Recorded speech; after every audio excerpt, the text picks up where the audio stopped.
What's up, everybody? It's Keisha from Unlimited for Life Coaching, empowering entrepreneurs and career professionals to be self-directed leaders of heart and mind in the workplace, in their businesses, and the community. But of course, this video is for anyone that it may be helpful for. And in this video, I want to talk about the interesting experience of change. And I've been talking about change since, I think, 2020. When most of us experienced a drastic change in our lives, right? So that's an experience where change was forced upon us. And I'm just checking to make sure my mic is working. Change was forced upon us. That is not the type of change that most of us look forward to. And, you know, change is the process of change is different for everybody. It seems like for some people, change is so easy for them. Whereas for others, change is difficult. It's stagnating. It's hard. It's ugh. And then there, are instances where one area of our lives may be easy to change, yet another area may be difficult to change. So maybe it's easy for you to adjust your spending habits and to adjust your budget, but it may be hard for you to cut back on those sweets or eating so many carbs and not get enough fruits and vegetables. So change is definitely a subjective experience and it varies from person to person. However, I want to share with you something that is true for all of us, whether you're making big, massive, drastic change in your life right now, maybe you're wanting to transition into another career, or you're transitioning to retiring. Maybe you want to transition from your current job into a full-time business. When it comes to change, the biological, psychological process is the same and it's similar. And that's what I want to talk about. I was thinking the other day about when I was in college, I had a 5-speed stick shift car. And I must have had a friend or a relative that lived on a hill. And I remember having to take an additional step with a 5-speed car to make sure it didn't roll down the hill. So back in the 80s, and I'm dating myself here, but that's totally okay.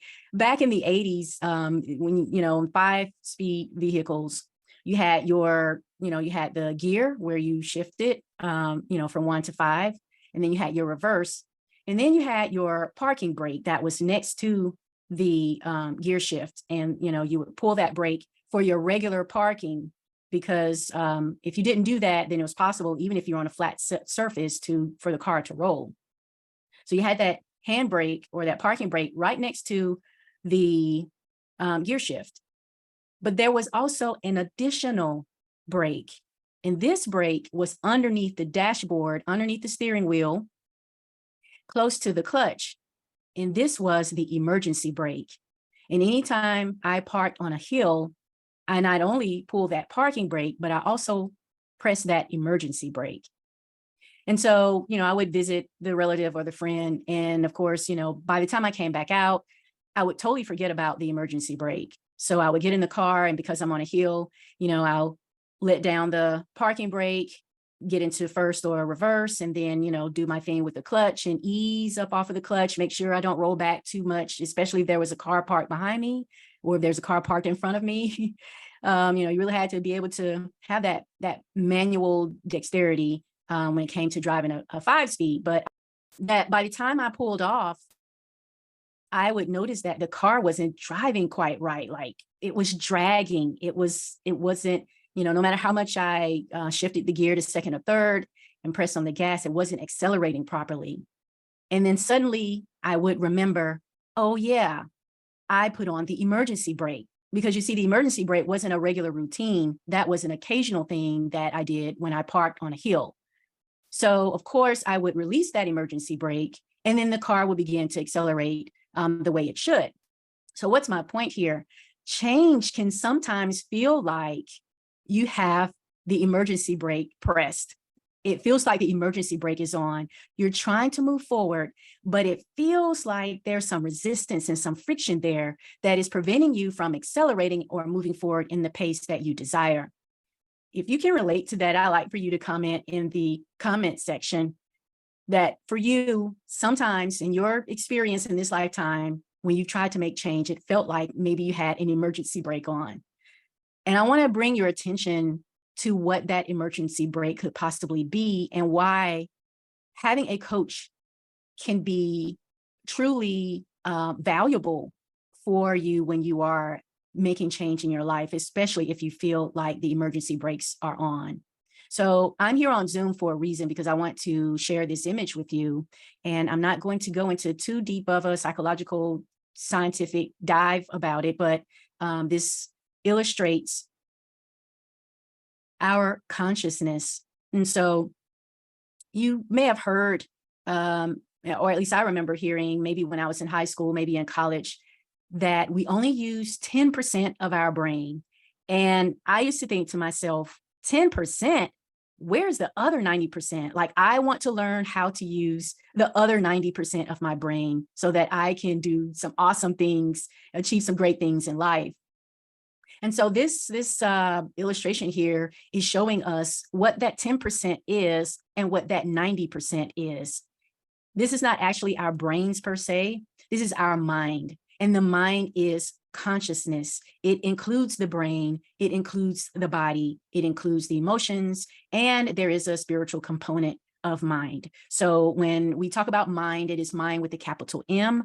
And when we talk about using 10%, that's not quite accurate. And I hope that science has made some updates since then.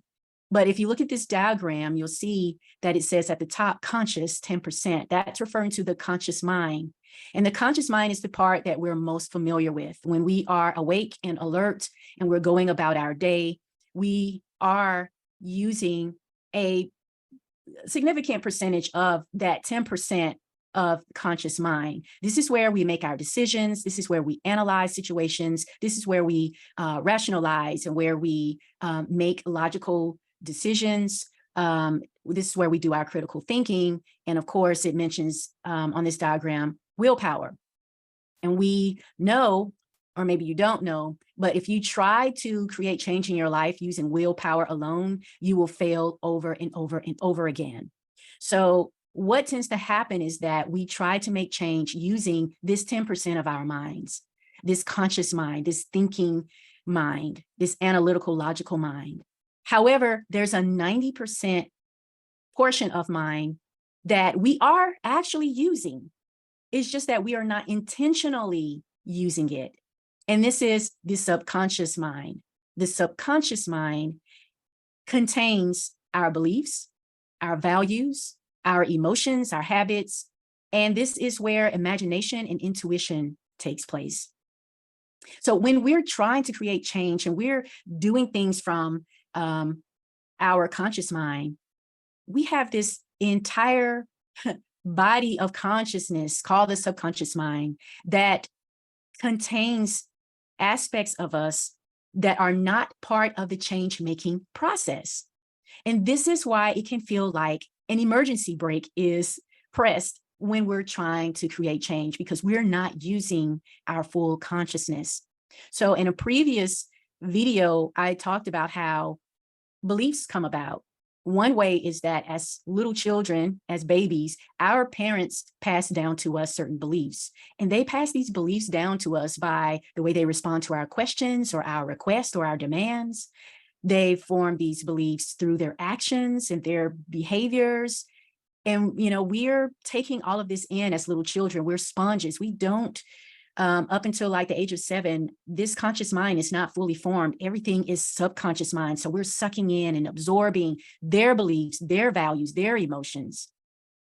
And this becomes deeply buried within us. Now, look at this iceberg here. This iceberg is very, very deep. What we see and what we experience in our waking stages is this 10% here that's on top of the water.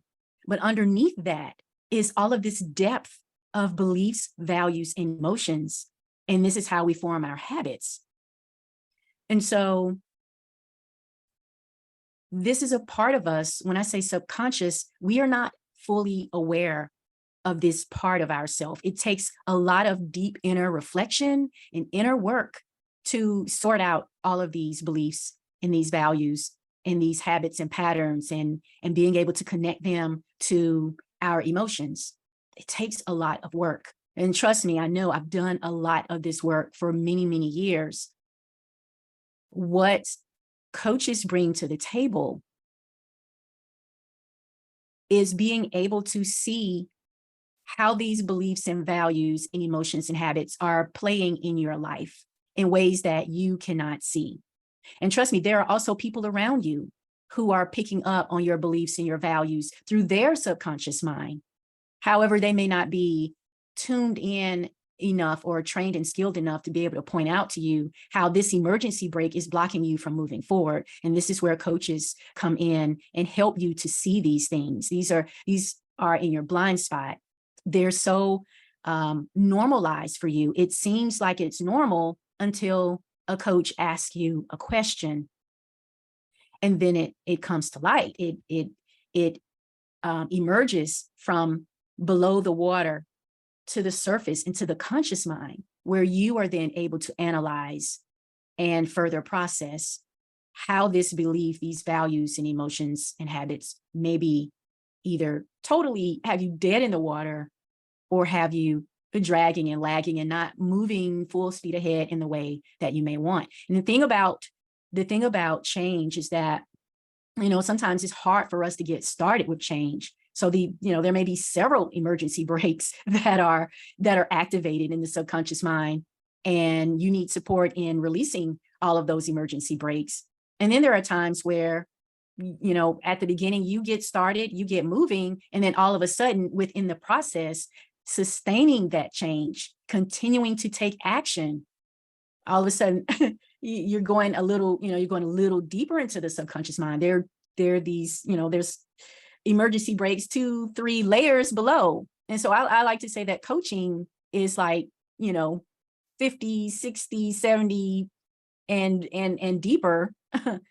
Deep. Coaching is 50 feet deep. That we help you to become more aware of what is going on in the subconscious mind in terms of beliefs, values, emotions, and habits that have been buried within you without your full awareness. And these beliefs, values, and habits have formed in order to keep you safe. And so back then as a child, or maybe in high school, college, and even as a young adult, these things kept you safe. But now you're trying to break out of what I heard someone say the other day, break out of the cage, break out of the jail cell, and step into the unknown territory.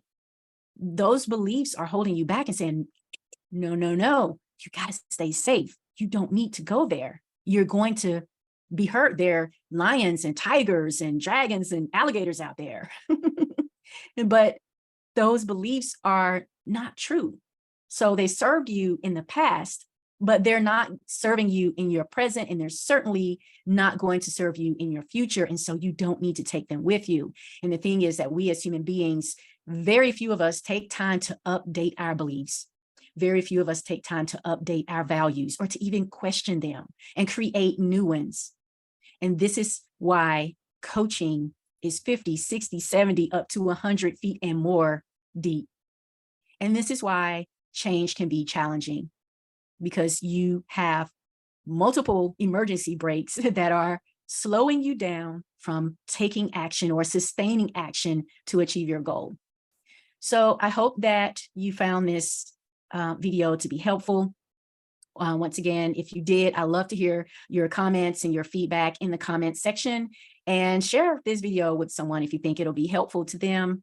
And I also want to remind you, if you are ready to release some emergency brakes within your subconscious mind, you know how to find me. There's a link in the description. You can go to my Calendly calendar and schedule a strategy call, a 1-hour free strategy call with me. Let's talk about what your goals are and what you're aiming to do and achieve to be part of that 9 to 12% that achieve their New Year's resolutions or their yearly goals by the end of the year. And let's see if we are a match.